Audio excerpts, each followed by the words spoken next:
एक ऐसी भूमि जहाँ मौन भी शक्ति बन जाता है, जहाँ हर फुसफुसाहट में एक प्रार्थना छुपी होती है। यहाँ विराजती है माँ बगलामुखी,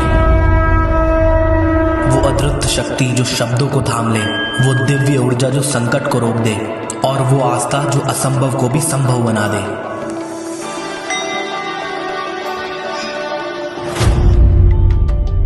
क्या सच में पांडवों ने इस शक्ति का सहारा लिया था महाभारत जीतने के लिए? क्या आज भी यहाँ माँ बगलामुखी अपने भक्तों को देती है विजय का वरदान? क्या आप जानते हो एक ऐसा मंदिर है जहाँ सिर्फ एक यज्ञ करवाने से आपको मिल सकती है कोर्ट केस में जीत, दुश्मनों से मुक्ति और हर बाधा का समाधान। ये माता का दरबार है, यहाँ फैसला नहीं होता, यहाँ विजय लिखी जाती है। यही वो मंदिर है जिस मंदिर में चमत्कार होते हैं। आइए पता लगाते हैं। और चमत्कार से याद आया, भाई ये जो पीछे प्लेन खड़ा है ना, इसी से जा रहा हूँ मैं मंदिर में। माता ने बुलाया है तो मंदिर में जाना पड़ेगा। Let's go.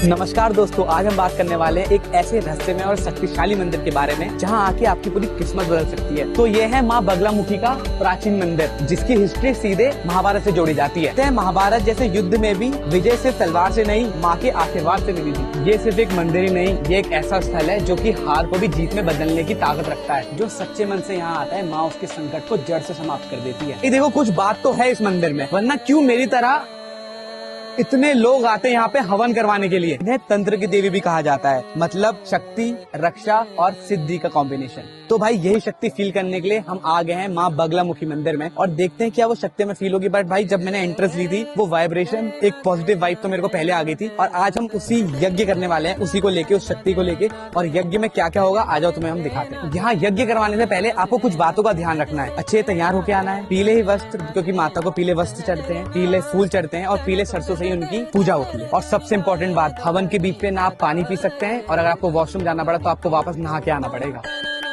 तो चलो भाई, अब ज्यादा बात ना करते हुए तुम्हें उनसे मिलाते हैं जिसको इन सब के बारे में अच्छे से ज्ञान है। वही बता पाएंगे इसका असली रहस्य। तो अब जल्दी से, मैंने देखो जितना हो सकता था मैं आपको मंदिर के बारे में बता दिया। अब जल्दी से हम लोग अंदर एंट्री लेते हैं और अच्छे से आपको बताते हैं इस मंदिर के बारे में सारा कुछ क्या है। क्योंकि मैं तो नहीं, मैं भी कुछ आप लोग की तरह जो पहली बार वीडियो देख रहे हैं, मैं पहली बार यहाँ पे आऊँ। तो ये सबसे पहले मैं अंदर चलता हूँ। हम लोग ने यहाँ पे पंडित जी, हमारे पुराने पंडित जी, उन लोग से बात कर रहे, पहले अंदर चलते हैं और मंदिर के बारे में अच्छे से जानते हैं, उसके बाद बताते हैं आपको आगे क्या होगा। तो हमारे साथ है पुरोहित जी गोपाल जी। कैसे पंडित जी? सबसे पहले तो पंडित जी को नमस्कार, हमारी तरफ से सबको नमस्कार कीजिए। अच्छा फील हुआ यहाँ की, मतलब एंट्री लेने से पता चल जाता है कि कुछ ना कुछ है यहाँ पे पॉजिटिव, और जिस वजह से मैं तो लिटरल बहुत खुश हुआ हूँ। तो हाँ जी, हमारे साथ है पुरोहित जी, हमारे गोपाल जी पंडित जी, जो कि यही मंदिर में ही काम करते हैं। मंदिर में ही सारे यज्ञ जो भी है सब कुछ ये खुद करवाते हैं। तो हाँ, इनसे हम थोड़ी बहुत इन्फॉर्मेशन लेते हैं, तो ये बताएंगे इसके लिए। तो सबसे पहले आप कैसे हैं? सब बढ़िया। मेरी बात ये रहती है, मंदिर प्राचीन काल पांडव बोला जाता। जब पांडवों पर संकट आया था महाभारत के समय, तो स्वयं श्री कृष्ण युधिष्ठिर कहने पर भगवती को आराधना करने के लिए पांडवों को भेजा गया। भगवती की आराधना करी, भगवती की उपासना जैसा अनुष्ठान किया, यज्ञ किया, आदि संपन्न किया, तब जाके माँ भगवती ने उनको आशीर्वाद मिला था विजय प्राप्ति का। तब से यहाँ कोर्ट कचहरी, व्यापार वृद्धि, रोग दोष, तंत्र मंत्र, जादू टोना, सभी पर विजय प्राप्ति के लिए यज्ञ होते हैं। और पंडित जी, जैसे कि मैं देख पा रहा हूँ, अभी सुबह के 7:30 हुए और मैं 7 बजे यहाँ पे आ गया। 7 बजे से ही अभी से मतलब इतनी भीड़ होना चालू हो चुका है। मतलब सुबह से यहाँ पे लोग आना शुरू कर देते हैं। 7-6 बजे से माता रानी की जब आरती होती है, हाँ, तब से यहाँ पर यज्ञ चालू हो जाते हैं। अभी थोड़ी बहुत इन्फॉर्मेशन हमने ली, थोड़ी बहुत और इन्फॉर्मेशन लेनी बाकी है। भाई मेरे को बहुत कुछ जाना है इस मंदिर के बारे में। अंदर चल के और बातें करते हैं, चलिए।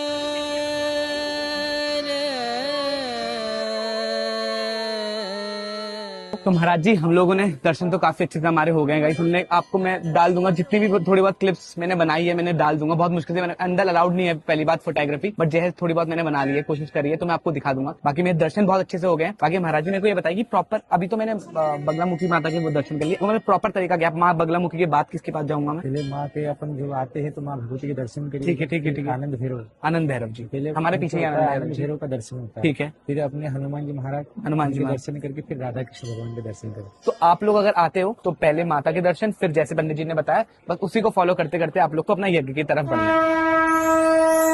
वैसे माँ बगलामुखी है कौन? तो जो 10 महाविद्याएं हैं, उनमें से ये 8वीं महाविद्या मानी जाती है। ये तक कहा जाता है जब महाभारत का समय था, तो श्री कृष्ण के कहने पर पांडवों ने माँ बगलामुखी की उपासना की थी। और माँ के प्रसन्न होने पर पांडवों को एक ऐसा वरदान मिला, विजय प्राप्त हुई महाभारत में, और इसी वजह से माँ बगलामुखी को पांडवों की कुल देवी भी माना जाता है।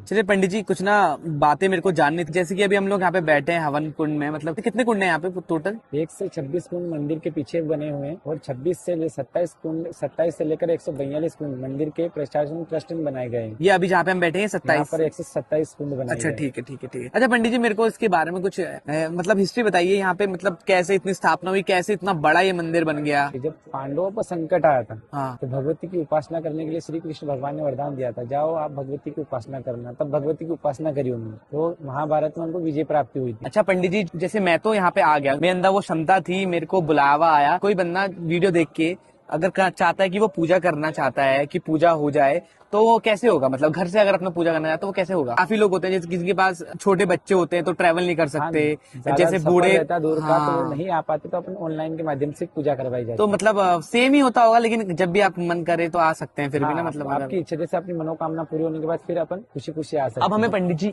मतलब मंदिर के पीछे की सब तरफ ले आए हैं, और यहाँ इन्होंने बहुत इंटरेस्टिंग बात बताई है। पंडित जी, आपने खुद मुंह से बताइए कि क्या है कि मंदिर है वो घिरा हुआ है, किस चीज से घिरा हुआ है? मंदिर के चारों कोनों पर शमशान बना हुआ है, शमशान। जो बताया जाता है पूर्व सन्यासी बाबा जो रहते हैं ना, अघोरी तंत्र, ठीक है। सिद्धि प्राप्ति करने के लिए यहाँ पर तपस्या करते थे। मंदिर के चारों कोनों में शमशान है, तो मतलब भाई ये तो अपने में ही बहुत इंटरेस्टिंग फैक्ट है, इंटरेस्टिंग बात है। तो तो शमशान बना हुआ है, इसकी ये खासियत है। हाँ जी। माँ भगवती 10 महाविद्याओं में अष्टम महाविद्या होती है तंत्र की देवी, जो बगलामुखी तंत्र की देवी भी कहा जाता है, जिसमें सारा जितना जैसे लोगों को पर भयंकर तंत्र कर देते, चलते फिरते आदमी को लाश बना देते, वे सब तंत्र क्रियाओं से छुटकारा पाने के लिए यहाँ पर यज्ञ होता है। पुराने जमाने में जो आपने देखा होगा भाई, और वो सब कुछ सच होता है कि जो तंत्र से ही बिल्कुल भाप बना देना, तंत्र से राख कर देना, वो सच है कि पंडित जी जैसे आपने बोला 12 महीने पानी रहता है। मैं तो यहाँ पे क्योंकि जिस जगह से मैं आया वहाँ पे बहुत ज्यादा ठंड है, यहाँ पे इतनी गर्मी होने के बावजूद तो पानी सूखता नहीं है। नहीं, ये पानी ऐसा मतलब ठीक है। लक्ष्मणा इतिहास में गवाह है, मतलब इसमें इतना पानी तो रहता है। ये नदी नहीं तो गर्मी में सूखती है, बारिश में माता रानी को स्वयं प्रणाम करने आती है। अभी तो हम लोग ने बहुत छोटी छोटी बातें जो है हमारी वो करी है, मेन चीज है यहाँ के यज्ञ। तो यज्ञ सामने हो रहा है, बहुत तेज तेज आवाज आ रही है। अभी तो हम लोग ने माइक लिया एक्चुअली, तो आपको नॉइस कम आ रही होगी, मैंने पंडित जी की भी माइक लगा लिया था, आवाज आप लोग को वैसे कम आ रही होगी। बट भाई जो मेरे को फील आ रहा है ना, मैं आपको प्रॉपर माइक हटा के आपको रॉ वीडियो सुनाता हूँ। 7:30 हो रहा है, अभी से यज्ञ करना शुरू हो जाए, मतलब इतने लोग 7 बजे से रात्रि 11 बजे तक चालू रहते यज्ञ माँ भगवती। यज्ञ मतलब यहाँ पे कंटिन्यूअस फॉर्म में सुबह से लेकर शाम तक हो रहे हैं, तो कुछ ना कुछ मान्यता तो होगी यहाँ की। तो जो भी मुझे लग रहा है जो मैंने इस मंदिर के बारे में सुना था वो सच है। तो गाइस, मैंने अभी ना माइक निकाल दिया है और यहाँ की आप प्रॉपर डिवाइन आवाज सुनो कि क्या आवाज में की मैं बात कर रहा हूँ, सुनो।